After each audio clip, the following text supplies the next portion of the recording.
Bismillahirrahmanirrahim.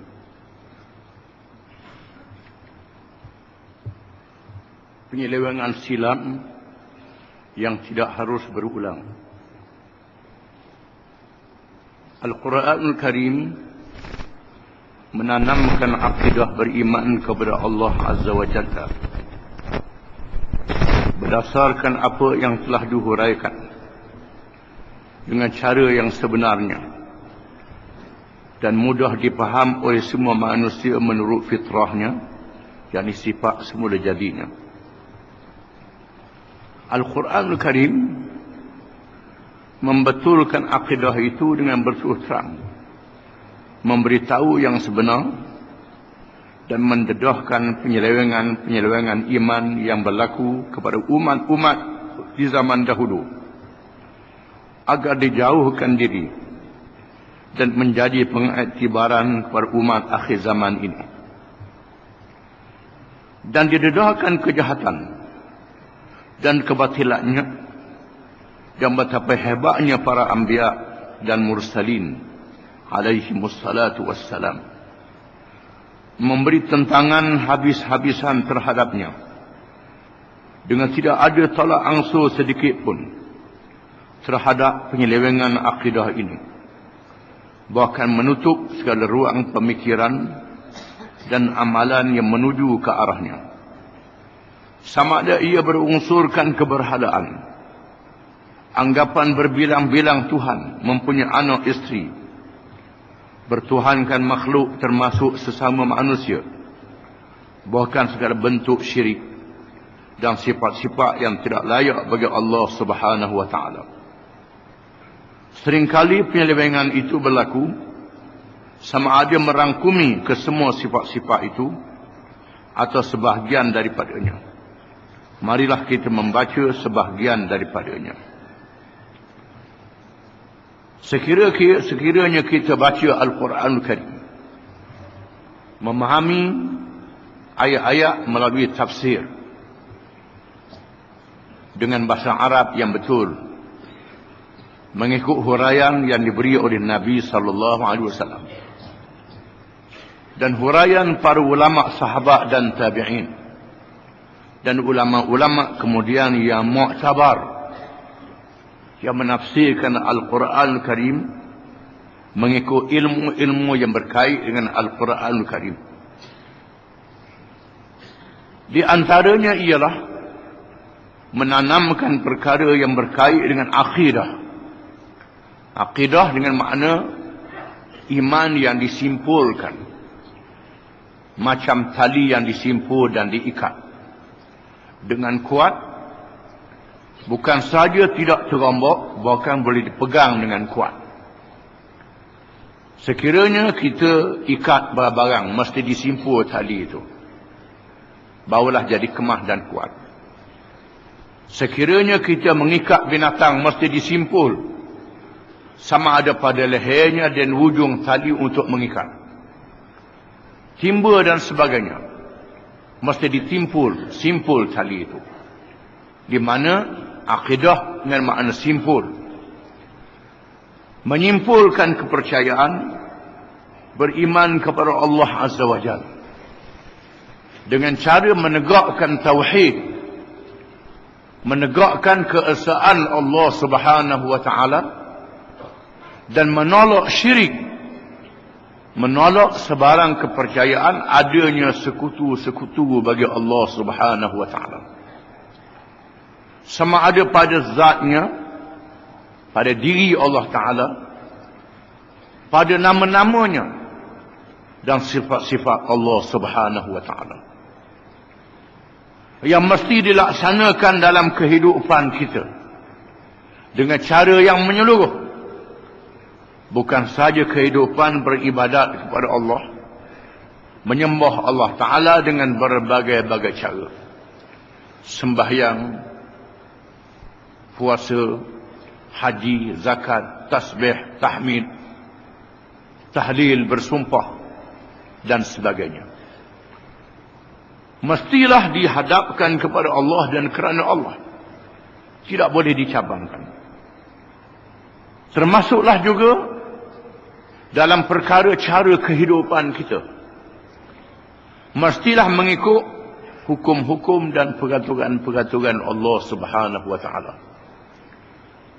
Kerana hukum-hukum dan peraturan ini adalah pancaran daripada cahaya petunjuk nama-nama Allah dan sifat-sifat Allah yang tidak ada bandingan dan tidak ada tandingan. Apabila kita percaya Allah Tuhan kita yang wajib disembah, dalam masa yang sama kita mesti percaya kepada Allah yang menjadikan kita dengan peraturan dan hukum hakam, yang mesti kita mentaatinya. Sama ada pada diri kita, makan minum kita, termasuklah pakaian kita, pergaulan kita, termasuklah keluarga kita, beristeri, beranak, berjiran, bersahabat dan sebagainya. Termasuklah dalam perkara politik memerintah negara. Termasuklah dalam perkara bermuamalat, ekonomi, bekerja dalam semua bidang. Apa sahaja pekerjaan untuk cari makan. Sama ada di peringkat kampung, peringkat negeri dan peringkat antarabangsa dan peringkat seluruh alam. Yang kita sebut dalam tiap-tiap rakaat sembahyang Rabbil Alamin.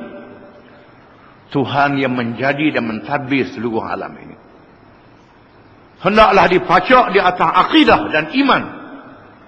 Kepercayaan yang sungguh-sungguh mengesahkan Allah Subhanahu wa taala. Inilah risalah ataupun perutusan ajaran yang dibawa oleh nabi-nabi dan rasul-rasul alaihi wassalatu wassalam. Bermula daripada Nabi Adam alaihi salam sehingga Nabi akhir zaman Muhammad sallallahu alaihi wasallam. Dilantik oleh Allah Taala, bukan dilantik oleh manusia. Allah Taala sendiri yang melantik nabi-nabi dan rasul-rasul ini. Yang dia beri kepadanya ilmu secara langsung, secara wahyu daripada Allah, bukan mengaji dengan mana-mana guru. Inilah nabi-nabi dan rasul-rasul alaihi wassalatu wassalam. Membawa ajaran Allah kepada tauhid. Bermula daripada tiap-tiap orang. Sehinggalah kerajaan yang memerintah di zaman masing-masing. Raja-raja dan pemimpin-pemimpin. Al-Quran mengesahkan kepada kita Nabi Adam alaihi salam yang diturunkan ke bumi bukan sahaja menjadi guru yang mengajar agama kepada anak-anaknya. Bukan sahaja menjadi imam ketika menunaikan ibadat. Dalam masa yang sama menjadi khalifah, menjadi ketua yang memerintah dengan syariat Allah Subhanahu wa taala, mengikut qada jumlah keluarganya yang ada di masa itu. Sehingga Nabi Nuh alaihi salam diutuskan oleh Allah di zaman manusia sudah menyeleweng dan melampau, melantik Tuhan-Tuhan yang lain daripada Allah di dalam ibadatnya dengan menyembah patung dan berhala. Nabi Nuh alaihi salam mengajak keluarga dan kaumnya beribadat kepada Allah dan mengajak golongan al-malak. Al-malak ialah pemimpin-pemimpin di zamannya, supaya mengabdikan diri kepada Allah Subhanahu wa taala. Sehingga Nabi Nuh berjuang memakan masa 950 tahun. Allah Taala menghukum kaumnya, dimenangkan Islam. Semua nabi adalah Islam. Nabi Ibrahim alaihi salam bukan sahaja menentang ayahnya, keluarga dan kaumnya yang menyembah patung dan berhala. Dalam masa yang sama menasihat Raja Namrud yang memerintah di zamannya meninggalkan syirik dalam ibadat, dalam meletakkan dirinya berlagak menjadi Tuhan bersama dengan Tuhan yang sebenar, patung dan berhala yang disembah. mengadakan hukum-hukum sendiri dalam perkara yang tidak diizin oleh Allah Subhanahu wa taala. Begitulah Nabi Musa, nabi-nabi yang lain, termasuk Nabi Muhammad sallallahu alaihi wasallam. Ajaran yang dibawa sama saja, mengesahkan Allah pada zatnya, pada sifatnya, pada nama-namanya, dan diamalkan tauhid itu dalam syariat Allah yang mengatur seluruh kehidupan kita dengan makna yang menyeluruh, bukan sebahagian saja. Sembahyang ikut Tuhan, puasa ikut Tuhan, haji ikut Tuhan, zakat ikut Tuhan, berzikir ikut Tuhan, macam-macam ikut Tuhan. Bila memerintah negara, bila berekonomi dalam urusan kehidupan, tidak ikut Tuhan. Ini dinyatakan oleh Allah mengikut cara syaitan. Kerana firman Allah Ta'ala, Ya ayyuhalladzina amanu dukhulu fis silmi kaffatan wa la tattabi'u khutuwatis syaitan. Innahu lakum aduwwum mubin. Wahai orang-orang yang beriman, masuklah kamu dalam agama Islam semuanya. Jangan kamu ikut langkah-langkah syaitan. Sesungguhnya syaitan itu musuh yang terang dan nyata kepada kamu. Firman Allah Ta'ala, Alam ahad ilaikum ya bani Adam an la ta'budu syaitan. Innahu lakum aduwwun mubin. Wa an i'buduni hadha siratun mustaqim. Wahai anak Adam, tidakkah aku perintahkan kepada kamu, jangan kamu abdikan diri kepada syaitan. Syaitan itu musuh yang nyata kepada kamu. Abdikan diri kepadaku. Inilah dia jalan yang betul, jalan yang lurus. Mengikut syaitan itu bukan sahaja menyembah patung dan berhala, termasuklah mengadakan undang-undang yang tidak diizin oleh Allah Subhanahu wa taala. Di antaranya undang-undang qisas, hudud, undang-undang muamalat, menghalalkan jual beli, mengharamkan riba, dan undang-undang yang dinaskan dalam Quran. Ini bukan main-main. Ada orang buat main-main dalam masalah ini, rokeh katun lah, macam-macam lah. Kalau orang Islam jadi murtad, keluar daripada agama Islam kalau buat kerja begitu, jadi murtad. Murtad ni bukan sahaja masuk agama lain, termasuklah menghina mana-mana syariat Allah, bermakna menghina nama-nama dan sifat-sifat Allah. Di antara nama Allah Al-Hakamul Adlul Latif. Di antara nama Allah itu ialah yang mengadakan hukum, yang maha adil, yang maha lembut terhadap hamba-Nya. Di antara nama-nama Allah, sifat-sifat Allah itu ilmu dan kalam Allah Subhanahu wa taala. Hukum-hukum Allah adalah yang lahir daripada nama dan kalam, sifat Allah Ta'ala, kalam dan ilmu Allah Subhanahu wa taala. Jangan kita main-main dalam perkara ini. Ini bukan perkara main-main. Ada orang kata itu permainan politik. Ya, politik sebahagian daripada Islam. Politik sebahagian daripada Islam. Syarak nak menjalankan hukum mesti kena ada politik. Macam syarak nak semayang kena ada wuduk. Kalau tak ada wuduk, semayang tidak sah. Pergi semayang begitu saja, tak ambil wuduk, tidak sah semayangnya. Ataupun ambil wuduk tak semayang, tak jadi apa.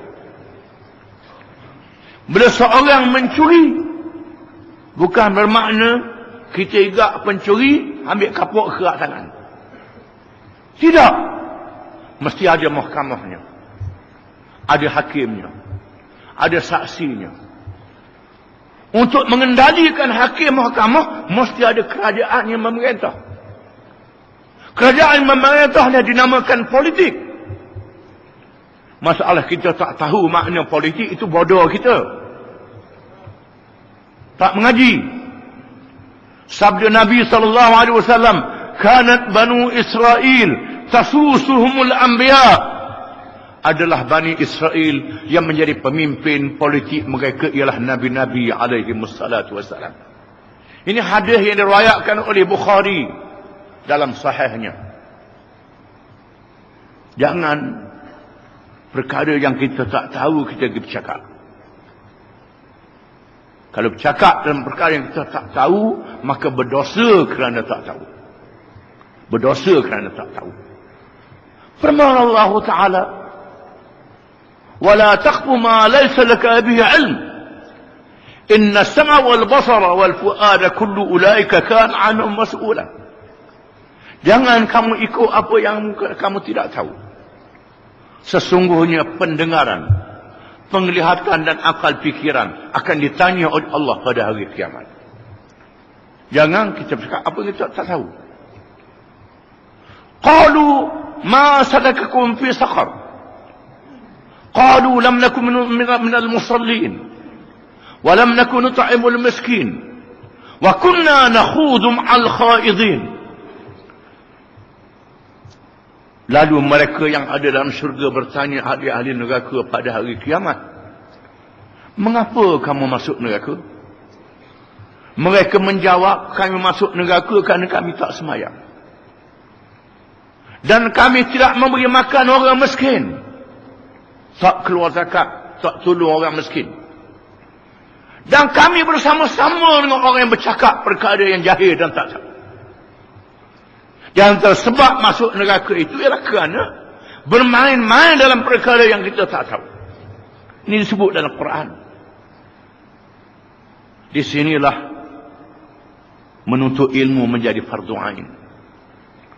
Kita balik kepada asas perbincangan kita, iaitulah jangan ikut umat zaman dulu yang telah menyeleweng, yang dibinasakan oleh Allah Subhanahu wa taala.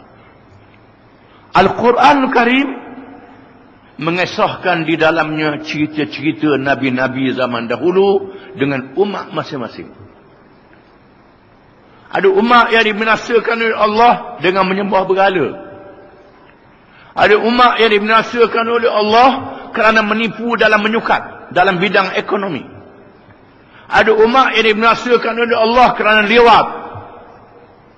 Yang dibinasakan oleh Allah bukan sahaja dalam perkara syirik dalam ibadat, termasuklah syirik dalam amalan-amalan mereka. Di mana cerita-cerita dalam Quran adalah cerita yang benar, cerita yang sungguh. Quran bukan surat khabar. Quran bukan buku cerita. Quran adalah hudan linnas, petunjuk kepada manusia. Hudan lil muttaqin, petunjuk kepada orang yang bertakwa. Setelah kita baca suratul Fatihah yang menjadi permulaan Al-Quranul Karim, yang wajib kita baca dalam sembahyang, ihdinas siratal mustaqim, tunjukkanlah kami jalan yang betul. Selepas surah Fatihah, suratul Baqarah dimulakan dengan alif lam mim, dzalikal kitabu la raiba fi hudan lil muttaqin. Alif lam mim, kita ini tidak syak lagi memberi petunjuk kepada orang-orang yang bertakwa. Termasuk petunjuk itu cerita-cerita zaman dulu. Cerita zaman dulu yang disebut dalam Quran, perangainya akan berulang. Perangainya akan berulang. Jangan kita merasakan ini cerita zaman dulu, ini kaum Bani Israel, ini kaum Nabi Nuh. Bukan cerita zaman dulu. Kesesatan yang dibuat oleh umat zaman dulu diulangi oleh umat zaman sekarang. Ini makna Quran menjadi petunjuk. Kalau ini cerita zaman dulu, tak ada kena-mena dengan kita. Seolah-olah kita jadikan Quran disuluh ke belakang. Bukan suluh ke hadapan. Bila jadi petunjuk, kalau kita beli lapu picik, lapu suluh. Suluh hala ke mana? Suluh ke belakang. Ke suluh ke depan. Lapu suluh ni suluh ke depan lebih banyak. Ke belakang jangan sekali dia takut orang langgar kita. Kalau suluh ke belakang semua, jawab dia jatuh. Rebah tersungkur. Maka kita akan jadikan Quran sebagai petunjuk. Akan dibawa contoh selepas ini. Kisah kaum Nabi zaman dulu. Untuk menjadi pengajaran kepada kita. Wallahu a'lam.